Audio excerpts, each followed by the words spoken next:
국민의힘 윤리위원회가 이준석 전 대표에게 당원권 정지 1년의 추가 징계를 결정했습니다. 앞서 법원이 당 비대위의 효력 인정 판결까지 내리면서 이준석 체제는 사실상 막을 내리게 됐습니다.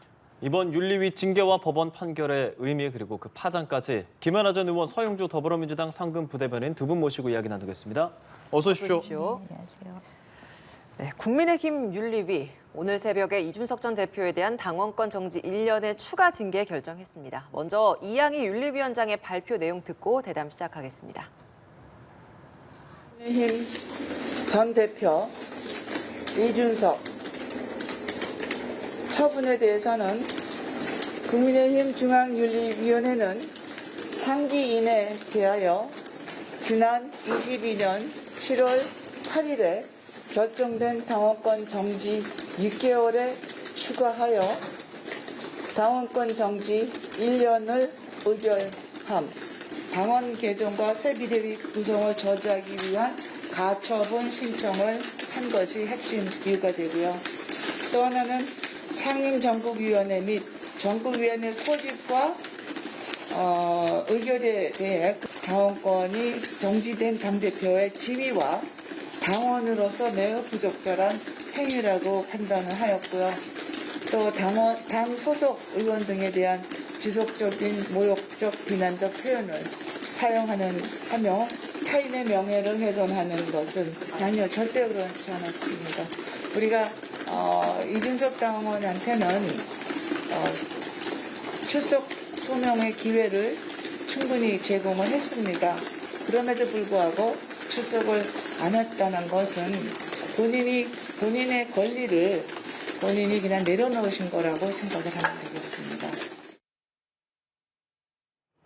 네, 이양희 윤리위원장의 징계 결정 내용 듣고 오셨습니다. 당원권 징계 1년이 추가됐습니다. 총 1년 6개월간 당원권이 정지된 건데요. 자, 징계 수위 어떻게 보시는지 예상하신 수위였습니까? 당초 예상했던 것보다는 경징계였다고 생각이 되고요. 그런데 이제 한 하루 전날부터 특히 그 이양희 윤리위원장의 임기가 연장이 되면서 6일 날 결론이 안 날 수도 있다. 또 당초 우리가 예상했던 것보다 징계 수위가 낮아질 수 있다라는 얘기가 있었는데 저는 어제 굉장히 혼란스러운 하루였어요. 일단 윤리위는 어제 열릴 거라고 예상이 됐고 그쵸. 또 처음에는 좀 중징계 얘기가 나왔었고 법원의 가처분 결정은 6일 이후에 이번 주 안에 그러니까 뭐 오늘 정도나 이렇게 나올 거라고 예측들을 했는데 또 그것도 이번에도 인용되는 게 아닌가라고 했는데요. 어제는 이제 이게 이렇게 매트릭스를 그려보면 다 시간의 순서도 좀 바뀌었고 저희가 예측했던 결론도 좀 다 바뀌면서 좀 저희가 당초 예상했던 것보다는 다 내용들이 좀 바뀌었다. 이제 그런 거였고 일단 윤리 입장은 당원권 징계를 이제 1년 정도 더 추가를 했는데 이번이 첫 징계가 아니고 추가 징계다 보니까 우리가 일반 이제 뭐 형벌을 받는 과정에서도 범죄 중에는 이제 더 한 번 범죄를 저지르거나 징계 사유가 발생이 되면 이제 가중되는 게 있는데 그래서 1년이 더 늘어난 것 같고요. 다만 당대표 도전에는 조금 어려울 것 같지만 이준석 전 대표가 계속 표방했던 총선 출마에는 뭐 완전히 장애가 있는 것은 아니다. 조금 여지는 열어놨다. 저는 뭐 그렇게 생각했습니다. 예, 애초에 워낙 제명이냐, 뭐 탈당 권유냐, 뭐 많으면 당원권 정지로 가더라도 뭐 이게 3년을 때릴 것이냐, 뭐 이런 예측들이 워낙 많았다 보니까 1년이라는 게 어찌 보면 사실 중징계인데 이게 좀 경징계처럼 저희가 좀 받아들여지게 되는 상황인 것 같습니다. 이 징계 수위 어떻게 좀 판단하십니까? 징계 수위만 따져서는 저는 정확하게 한 1년 정도 나올 것 같았어요. 딱 예상하셨네요. 예. 그전에 이제 여러 사람하고 얘기했을 때 당원권 정지 한 1년 정도가 정확할 것 같다. 여기는 제명하기에도 좀 이게 지금 가처분 신청하는 부분에 있어서의 따져보면 이준석 대표의 권리 주장이잖아요. 물론 당원 개정 이후에 어떤 당을 혼란에 가처분을 신청을 통해서 혼란에 빠뜨렸다는 부분에 있어서의 첫 번째. 두 번째는 양두구육, 신군부라는 표현을 썼다는 표현의 자유의 영역에서의 이 두 가지를 판단했단 말입니다. 그런데 6개월에서 이 이제 두 번째 징계를 있었을 때는 제가 봐서는 그 두 가지 문제가 크게 윤리위에서 할 만한 문제인가라는 좀 생각은 들었어요. 하지만 좀 누범적인 그러니까 6개월 그러니까 집행유예 기간에 뭔가 당에 또 해당 행위를 했기 때문에 어떤 가중된 처벌을 하되 제명까지 하기에는 정치적으로는 조금 좀 부담이 되지 않았을까라고 생각이 돼서 한 1년 정도 해도 1년 6개월 합을 해놓으면은 뭐 당대표를 나간다거나 이런 부분에 있어서도 막을 수 있고요. 그다음에 실질적으로 1년 6개월 당원 정지를 해놓으면 정치 활동을 말하자면 종지시키는 거잖아요. 당내에서. 그러니까 더 이상 뭐 무슨 행위를 할 수가 없어요. 예. 그리고 총선 자체 저는 불투명하다고 봅니다.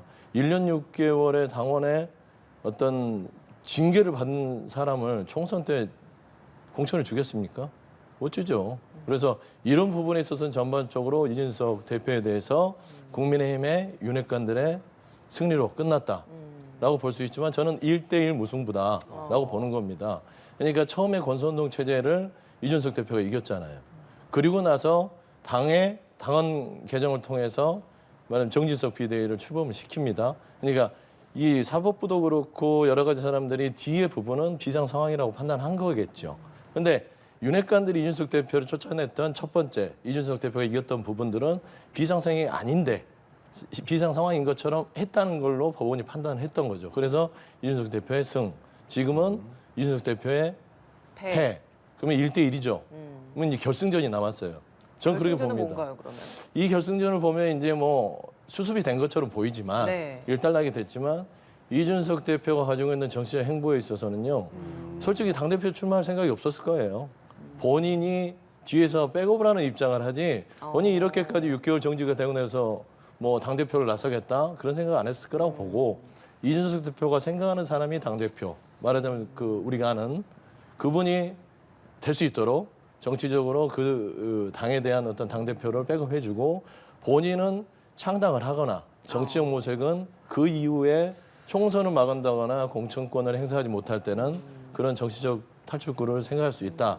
그러면 그랬을 때는 국민의힘에게는 또 타격이 될 수 있다라고 해서 저는 일단락됐다고 보지는 않고 네. 새로운 결승전이 시작됐다라고 저는 보고 있습니다. 네. 앞으로의 뭐 파장이나 이준석 전 대표의 행보도 지켜볼 텐데 그건 조금 이따가 다시 짚어보도록 하고 일단 이 내용을 보면 징계 사유를 기자들이 물어서 답을 하지 않았습니까? 그전에는 징계 사유를 이제 이준석 대표에게도 확실하게 통보를 하지 않았다고 하고 그 사유로 거론되는 것들이 양두구육과 같은 발언에 대해서만 말을 하다가 지금 화면에 나가는 저 첫 번째 그러니까 당원 개정 비대위 구성에 대한 가처분을 신청했고 이게 당에 해를 가했다라는 게 좀 추가된 듯한 모양새거든요. 그 사유에 대해서는 어떻게 들으셨어요? 근데 이제 이게 추가 징계의 개시가 의원총회에서 먼저 시작이 됩니다. 예, 그래서 이제 긴급 의원총회. 그렇죠. 예, 예, 예. 예. 제 기억으로는 8월 예. 말이었던 것 같은데요.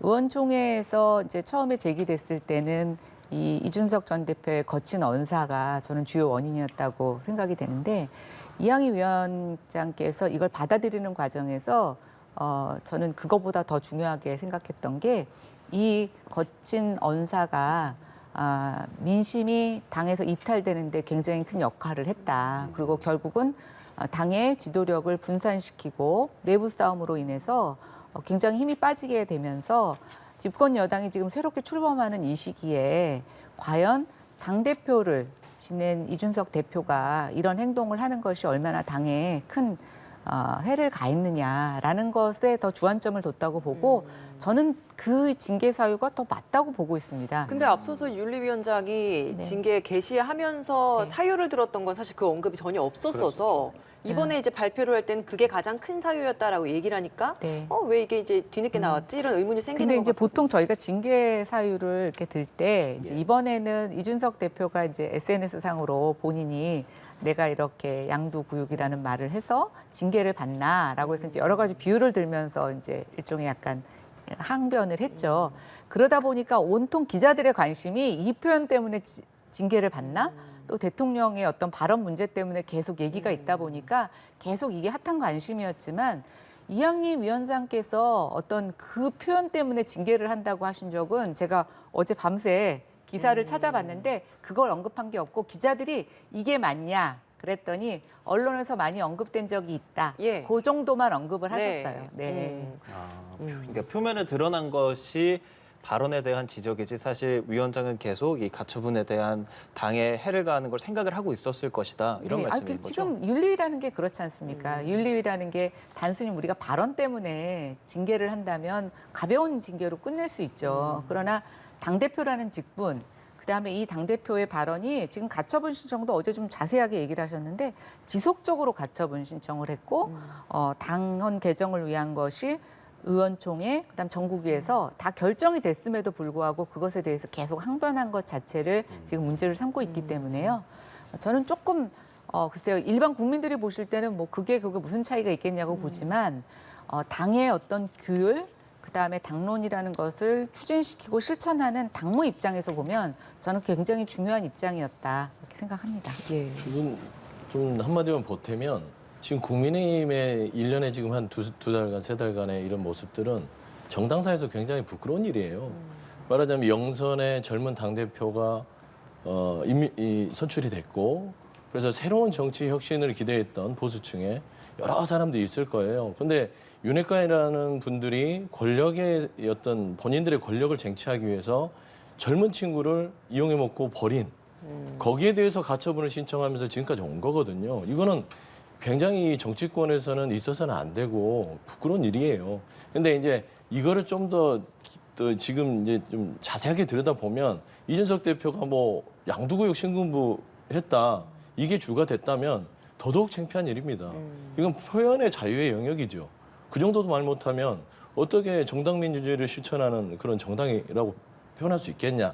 그렇기 때문에 저는 표현의 자유 부분에 있는 것보단 괘씸죄다. 그다음에 두 번째는 결국에는 권력의 핵심 속에 이항희 위원장이 윤리가 아무리 뭐 독립적으로 한다 하더라도 윤핵관들과 어느 정도의 교감이 있었다라고 볼 수밖에 없는 게 일반적인 사실 같아요. 그래서 저는 이것들을 그냥 국민들한테 솔직히 이렇게 얘기할 수밖에 없겠지만 속내를 저희가 이제 옆에서 이제 정당을 쭉 봐왔던 입장에서는 솔직히 그냥 권력 싸움에서 그냥 새로운 젊은 친구를 중진 그룹들이 권력을 위해서 쫓아낸 일련의 사건이다. 그래서 저희가 말하는 건 새로운 결승전이 시작될 것이다 라고 보는 것이죠. 이준석 전 대표는 출석 요구서에 징계 사유가 구체적으로 기재돼 있지 않았다라고 출석하지 않았습니다. 그리고 윤리위 징계가 강하게 내려지면 가처분도 할 가능성 계속 열어놓고 시사한 바가 있었는데 이 결정 나온 후에 그러면 이준석 전 대표가 혹시 가처분 또 신청을 할 가능성 어떻게 보십니까? 전혀 없다고는 저는 생각하지는 않습니다. 그런데 출석을 안 한 이유가 핑계는 징계 사유가 없었다라는 이유지만 저는 좀 다르게 해석을 합니다. 이준석 대표가 출석에 불투명성을 보이면서 징계 사유가 없었다고 얘기할 때는 이항희 윤리위원장의 임기가 오늘 14일에 종료되는 거였어요. 그렇죠. 그래서 이준석 대표의 생각이든 이준석 대표의 변호인단의 생각이든 어쨌든 다음 윤리위원장에서 이 안건을 논의해 보면 다른 결과가 나올 수 있지 않을까? 그런데 만약에 이항희 위원장 하에서 이 징계안이 다시 올라간다고 하면 이준석 대표는 이항희 위원장을 잘 압니다. 본인이 임명한 그쵸. 윤리위원장이에요. 그다음에 박근혜 비대위 때 같이 비대위원을 한 적이 있어요.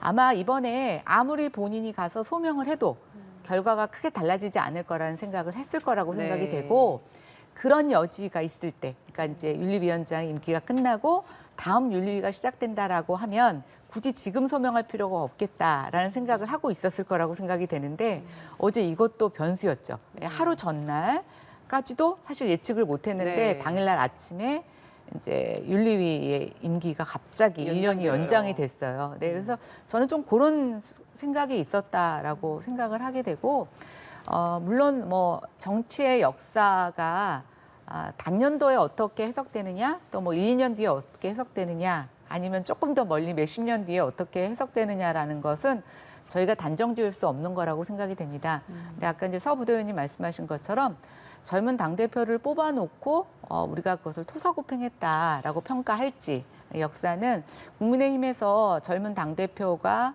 들어왔고 민주당에서도 박지원 비대위원장이 들어왔다가 또 반대편에서 보면 그것도 토사구팽이라고 볼 수가 있는데 저는 둘 다 글쎄 토사구팽일까?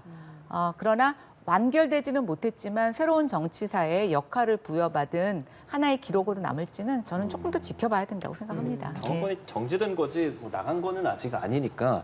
근데 이게 1년이 추가됐잖아요. 2024년 네. 1월까지이고 4월에 총선이 있으면 공천을 하려면 책임당원이 돼야 되고 책임당원 되려면 1년에 3개월 당원 당비 납부해야 되는데 1월에 풀리고 4월까지 하고 45일 전에 또 공천 등록하고 시기상 좀 어려울 것 같은데 아까 전에 공천의 가능성은 조금 열어둔다라는 말씀을 근데 해주셔서 이제 당원권 정지가 예를 들어서 1년 6개월이다. 1년 6개월을 다 채울 수도 있고요.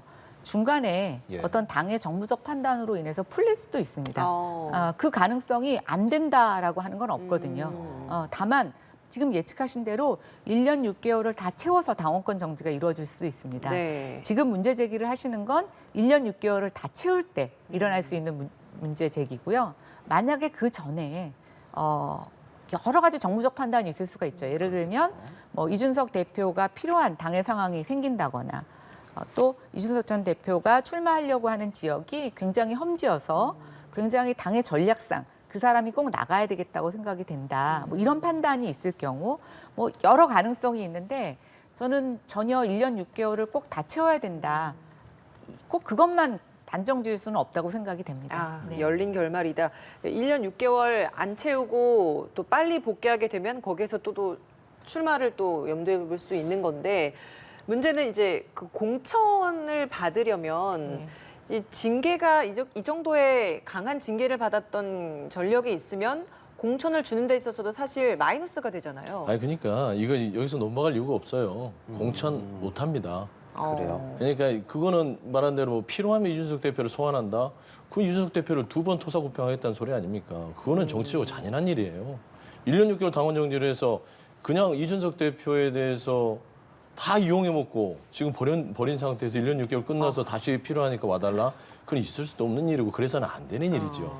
그래서 제가 봐서는 두 가지 가능성이 있을 것 같아요. 첫 번째는 이준석 대표가 미는 우리가 다 아는 이준석 대표가 미는 분이 당대표가 되면 유승민 그렇죠. 전 유승민 의원. 대표가 예. 만약에 된다 예. 하면 그러면 이제 복귀의 가능성이 점칠 수 있는 부분이죠. 그건 정치적으로 풀어야 될 부분이지 당규를 뭐 위반해서 윤리에서 이미 1년 6개월 당원 정지를 받은 사람은 공천을 준다라는 것은 그러면 국민의힘의 자체 공천 시스템이 무너지는 거예요. 그렇기 때문에 그건 정당에서 있을 수 없는 일이다. 그래서 그건 논박할 이유가 없습니다. 그래서 이제 정치적으로 푸는 것이죠. 예. 그래서 유승민 대표가 된다.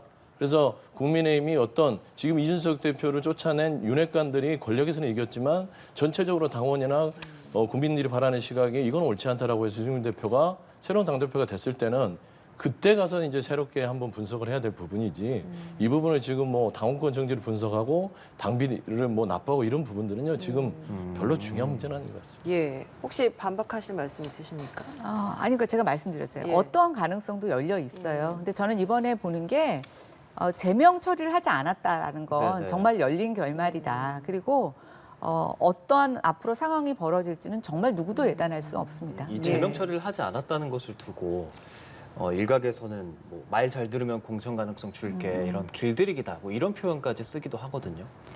뭐 그것도 그렇게 보고 싶은 측에서는 그럴 수 있다고 보여지는데 제가 이제 여기 와서 이재명 지금 당대표의 정치 이렇게 이력도 보시면 굉장히 파란만장했어요.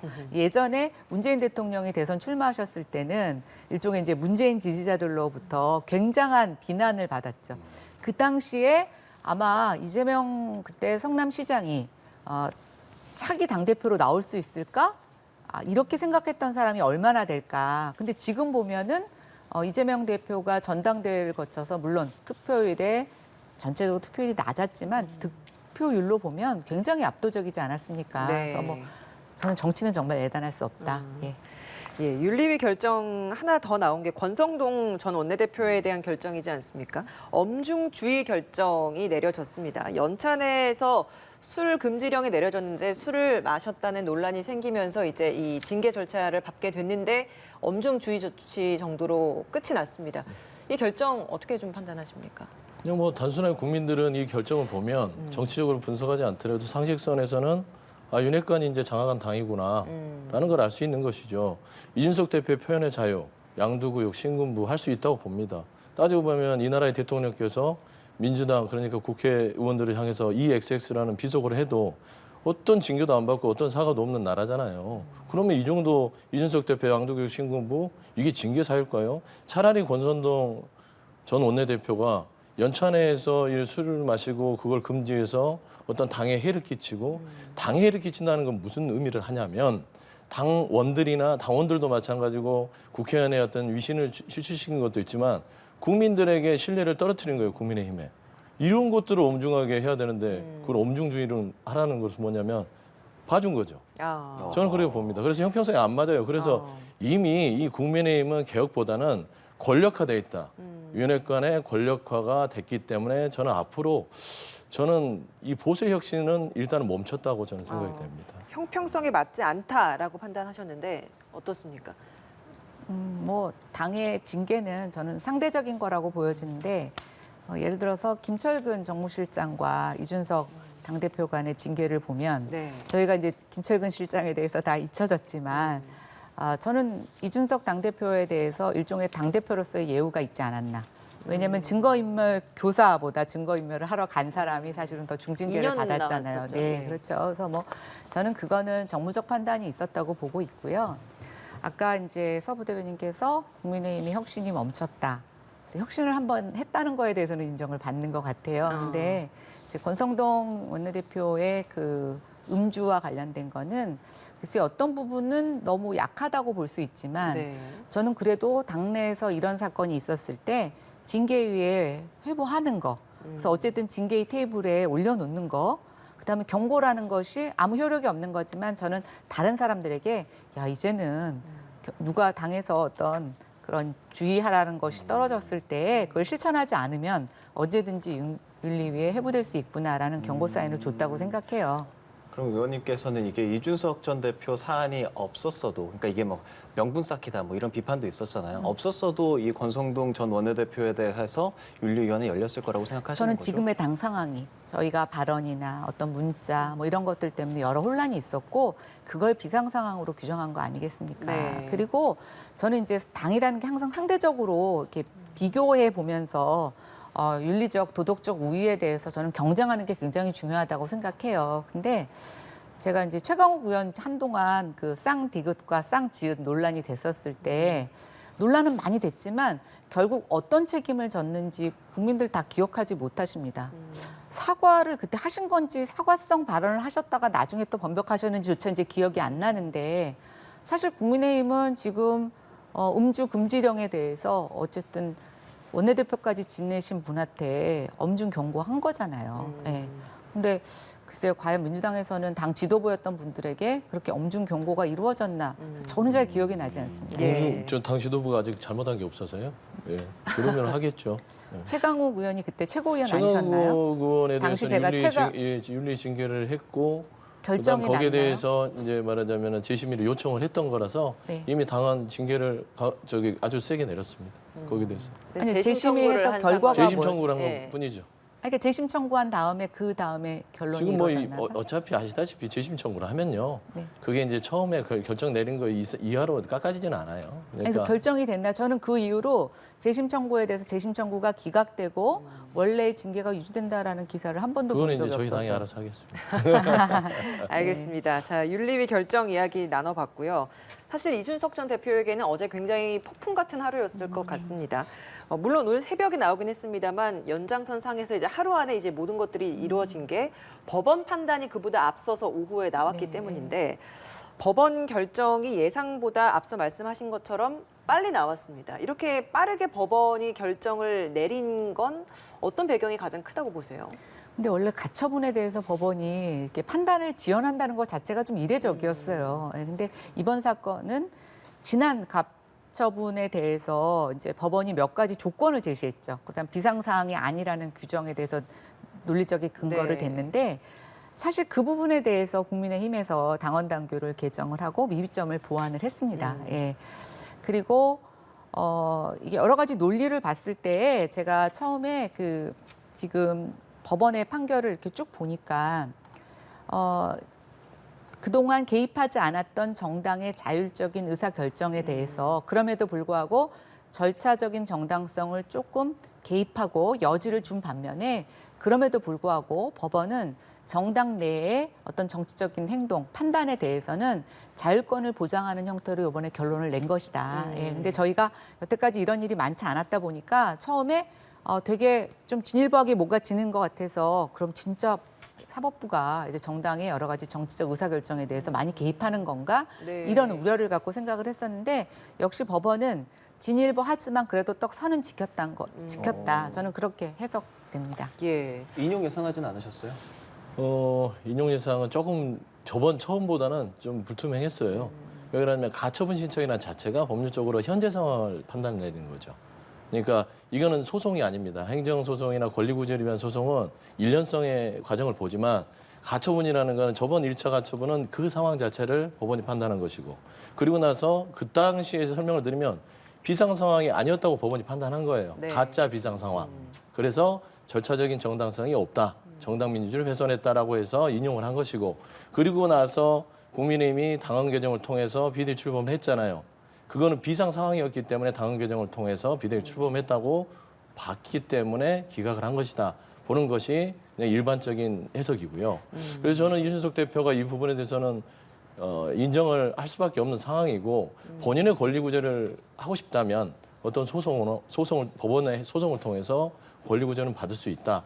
하지만 그것은 아마 지금 상황에서는 바로 들어가지는 않을 것 같습니다. 왜냐하면 전체 상황이 이제는 시간이 중요한 게 아니라 권리 구제에 대한 문제들을 본인이 다시 살펴봐야 되기 때문에 이준석 대표가 어떻게 대응할지는 한번 좀 지켜봐야 될 것 같습니다. 근데 이게 사실 같은 재판부였잖아요. 근데 내용을 앞서 말씀해 주신 것처럼 초반에 1차 가처분 때 이 설명 결정문 내용과 지금 3차부터 시작해서 이 5차 가처분 결정문 내용을 보면 같은 재판부가 맞나라는 생각이 들 정도로 처음에는 그 내용 면에서도 문제가 있다라는 걸 지적을 했는데 이번에는 내용은 들여다보지 않겠다. 절차적으로만 이게 합리적이니 문제 하자가 없으니 기각이다. 이런 결정을 내린 거잖아요. 간단하게 좀 해석을 해놓고 보면. 이렇게 달라진 이유는 어디에 있다고 보세요? 그러니까 제가 아까 말씀드린 것처럼 저도 이 결정문을 쭉 읽어봤어요. 네. 그런데 나름대로 일관성은 있습니다. 여기서는 1차 그 가처분 결정에 대해서 국민의힘이 절차적 하자를 보완을 했다.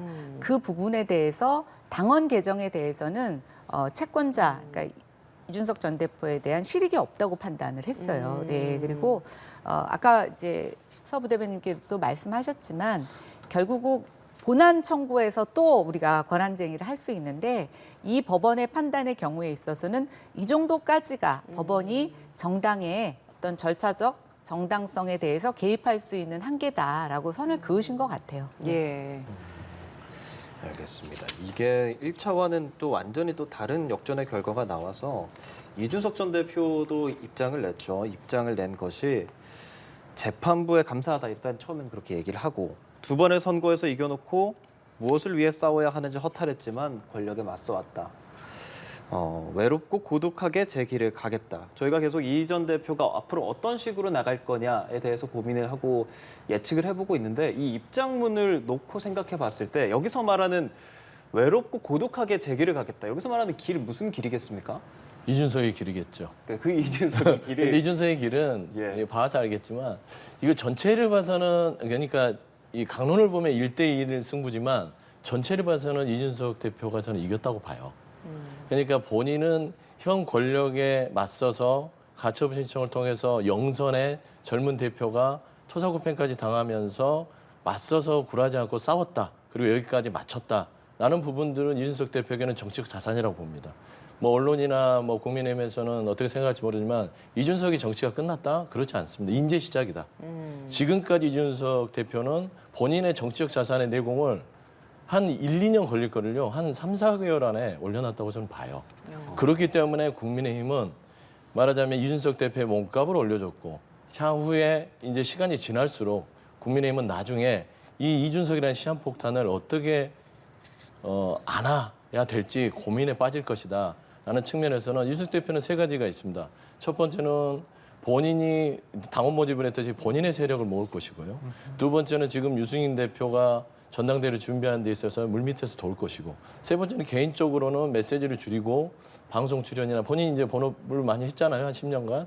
그래서 방송 출연을 통해서 본인의 어떤 정치적 메시지를 통해서 다시 시작하는 마음으로 고독한 길이든 화려한 길이든 자기의 길을 걸어갈 것이다. 저는 그렇게 좀 보고 있습니다. 네. 그럼 바로 질문을 드려볼게요. 유승민 전 의원이 전당대회에 나갈 거라고 보세요? 저는 나갈 거라고 봅니다. 왜 그러냐면 유승민 전 대표가 따지고 보면 정당 정치를 오랫동안 해왔던 분이고 네. 대표도 지냈기 때문에 지금 현재 그 이준석 대표와 결을 같이 한다면 현재 국민의힘에 대한 어떤 위기 상황이라고 보는 거예요. 윤핵관들이 안정화됐다고 본인들은 얘기하지만 그들이 이제 말하자면 보수 혁신을 더 주장하는 분들은 이래서는 안 된다. 보수 혁신을 하기 위해서는 우리가 들어가서 지켜야 된다라는 생각을 하기 때문에 할 거라고 생각하기 때문에 아마 유승민 전 대표는 전당대회 출마할 공산이 한 90% 이상은 된다라고 보고 있습니다. 유승민 전 대표를 앞세워서 이준석 대표가 앞으로는 그 뒤에서 이제 후원을 하면서 뭔가 앞으로의 차기를 도모할 것이다 이렇게 예상하시는데 앞으로 어떻게 행보 예상하십니까?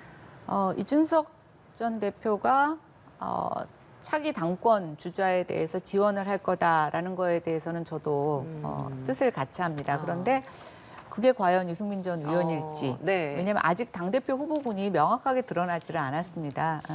그래서 뭐 저는 그거는 좀 열려 있다고 보고 있고요. 일각에서는 이제 이준석 전 대표가 창당을 할 것이다라고 얘기를 하는데 저는 그 가능성은 지금 시기적으로 조금 맞지 않다고 생각이 됩니다. 지금은 창당을 해서 얻어지는 실익이 없다고 네. 보여지고 이제 총선을 앞두고 공천에 대한 얘기가 나오면서 이제 공천 탈락이 예상되는 사람들부터 시작해서 이제 힘의 균형이 좀 바뀌게 네. 되면 창당의 가능성이 있는데 저는 여기서 좀 저희가 간과하는 건 뭐냐면 이제 지금까지는 국민의힘의 내부의 어떤 문제였다면 네. 저는 이준석 전 대표가 창당을 하게 결심하게 될 쯤이라면 저는 여의도 전체 정계 개편에 대한 요구가 있을 거라고 생각해요. 지금 이제 민주당의 이재명 대표의 사법 리스크가 계속 진행이 된다면 민주당이 지금처럼 단일 대우로 이어질 것인가? 또 총선에서 이준석 대표의 어떤 그런 마음만큼이나 이재명 대표도 지금 이재명교와 아닌 사람들 간에 뭐 SNS를 하면 공천에 가점을 주겠다 아니다 뭐 이런 얘기가 나오고 있지 않습니까? 지금 하도 국민의힘 기사가 차고 넘쳐서 그렇지 민주당 내부도 얘기도 들어가 보면 그 안에서도 지금 좀 새로운 권력 구조 개편이 일어난다고 보고 있고요. 저는 그것이 총선을 앞두고 민주당에서도 빅뱅이 일어날 거다. 그래서 그때는 여기만뿐만이 아니라 전체적인 정계 개편이 일어날 가능성도 같이 우리가 고민해야 된다 이렇게 생각합니다. 또 이 김연아 의원께서 또 오늘은 이재명 대표 얘기를 안 하나 싶었더니 결국엔 꺼내시는데 그러니까 이재명 대표의 사법 리스크 부분 자꾸 거론하시는데 이 부분은 본인이 감당하시겠다고 했고요. 이건 당과 연결시킬 필요는 없다. 책임을 지실 부분들은 책임지시겠다고 얘기를 했어요. 근데 이제 말씀드린 것은 정계 개편이 뭐 이루어지겠다라고 다 얘기를 하지만 민주당은 굳이 이 분열을 할 필요가 없습니다. 분열했으면 벌써 했죠. 말하자면 뭐 말씀한 대로 친이계, 뭐 친명계, 뭐 친문계 나눠서 벌써 다 전당대회 하기 전에 분열했습니다. 하지만 그러지 않기 위해서 비대위 두 번의 비대위를 통해서 그거를 하지 않도록 안정화시켰고 그리고 어떤 전당대회를 통해서 이재명 대표를 선출한 거예요. 그랬다면 제가 봐서는 오늘 민주당 얘기가 없어서 좀 아쉬우셔서 얘기를 해주신 것 같은데 현재 국민의힘의 수습이 두세 달 만에 됐다는 부분에 있어서는 정말 아까 정진석 비대위원장도 했지만 주호영 원내대표도 얘기했지만 국민께 정말 사과해야 됩니다. 왜냐하면 이 국정을 잘하라고 맡겨놨는데 이 두세 달 따지고 보면 한 6개월이 지났는데도 현 윤석열 정부와 국민의힘은 집권여당으로서 국민한테 무엇을 해줬는가? 아무것도 해준 게 없다라고 저는 좀 과하게 말씀드리고 싶어요. 그런 부분에 있어서는 먼저 이런 부분에 있어서 국민한테 충분히 사과를 하고 민생 부분이나 이런 협치 부분으로 좀 들어오셔서 제발 국민 살리는 데 좀 힘을 모아줬으면 좋겠다. 당권 투쟁 이제 마무리되셨으니까 그만하시고 그다음에 민주당에 대해서도 좀 먼저 집권 여당으로서 손을 내밀었으면 좋겠다라는 말씀 좀 드리고 싶습니다. 예. 이준석 전 대표 관련 논란 이제 잠재우고 차기 전당대회로 이렇게 넘어가게 될 텐데 뭐 거론되고 있는 인사들이 있잖아요. 근데 김기현 의원 같은 경우는 빠르면 빠를수록 좋다고 해서 전당대회 언제 하게 되겠습니까? 언제 하는 게 지금 맞다고 보세요? 김기현 원내대표가 제일 먼저 준비하셨던 것 같아요. 그다음에 이제 출마의 의사를 제일 먼저 나타내시기도 하고, 그러니까 이게 이제 당권 레이스는 사실은 본인들의 여건 또 지지도 뭐 이런 거에 따라서 셈법이 다 다르기 때문에 지금이 유리할 것 같은 사람은 빨리 하자 그러고 좀 준비가 필요한 사람은 나중에 하자고 합니다. 그래서 네. 당권 주자들에 대한 얘기를 갖고 전당대회 시기를 예측할 수는 없고요. 이게 이제 물리적으로 예. 일단 집권 여당이 지금 국감을 앞두고 전당대회를 준비할 수는 없지 않습니까? 그거는 비대위 출범할 때서부터 1차 비대위 주호영 비대위원장 때서부터 얘기가 있었던 겁니다. 그리고 국감이 끝나고 나면 이제 집권 여당은 예산 정국이 예. 또 들어가게 되다 보니까 연내는 실질적으로 어렵다고 보고 있고요. 지금 이제 당에서 예측하는 것은 아무리 빨라도 1월 말 정도 되지 않겠느냐. 네. 그래서 지금 이제 현실적으로는 한 2월 초쯤이, 왜냐하면 이제 후보들이 각 전국을 돌아다니면서 당원들에 대해서 연설도 하고 또 선거운동도 해야 되니까 한 2월 초가 되지 않을까 이렇게 생각을 합니다. 네, 한 여론조사 어제 나온 걸 보면 NBS에서 윤석열 대통령 국정 수행 지지율 긍정평가가 20%대입니다. 29%, 그리고 부정이 65%. 여전히 이렇게 굉장히 낮은 지지율이 나타나고 있는 상황에서 다행스럽게도 뭐 국민의힘이 내홍을 일단은 수습을 하고 있는 상황이니까 국민의힘도 재정비를 하면서 당을 앞으로 잘 끌어나가서 저런 국정 운영 평가 지지율 끌어올린다 한 몫을 해야 되지 않겠습니까? 앞으로 국민의힘이 해야 할 역할이 굉장히 클 것 같은데 어떤 각오로 좀 나아가야 된다고 보십니까? 저는 지금부터 시작이라고 생각합니다. 이준석 리스크는 눈에 보이는 리스크였지만 이제 그 리스크는 사라졌을지 모르겠지만 완전히 사그라든 것도 아니고, 또 하나는 민심 리스크죠. 이제는 집권 여당에 대해서 당의 내용 때문에 당이 뭔가 실력 발휘를 네. 못한다라는 걸 이제 핑계댈 게 없습니다. 예, 그래서 또 이제 취임 100일이 지났기 때문에 어느 정도 허니문 데이도 끝났다고 볼 수 있고요. 그래서 진짜 이제부터는 중요하다고 생각이 됩니다. 첫째, 지금 이제 당내 분열됐던 모습들을 수습을 하면서 당의 지도력을 좀 모아야 될 것 같고요. 두 번째는 이제야말로 진짜 윤석열 정부가 국민들에게 어떤 비전을 보여줘야 될지 그 비전을 하나둘씩 소개해야 되는데, 이제 가장 큰 복병은 제가 봤을 땐 정치적 리스크가 아니라 지금 세계 경기가 너무 안 좋다라는 겁니다. 그런데다가 중국의 시진핑의 집권 연장이라든가 북한의 미사일 실험, 발사 연이은 이런 것들이, 또 미국의 지금 바이든이 중간평가를 앞두고 사실 우리하고 아주 우호적인 관계를 겉으로 트내기가 되게 어렵다라는 한계. 지금 금리, 물가 생각하면 이 거시경제에 대한 불안정성은 사실은 야당의 도움 없이는 같이 뚫고 가기 어렵다라고 보면 네. 아까 이제 서 부대변인 말씀하신 대로 야당과의 협치도 굉장히 중요한 과제가 될 것 같습니다. 그러니까 말만 하지 말고 제발 협치 좀 했으면 좋겠어요. 이제 숙제는 6개월 동안 혼란스러웠고 윤석열 대통령 20% 낮잖아요. 저 20% 이상 나오는 게 이상하다고 생각해요. 이 정도 실력으로. 실력이 너무 없어요. 그런데 실력이 없는 건 좋은데 이게 앞뒤가 달라요.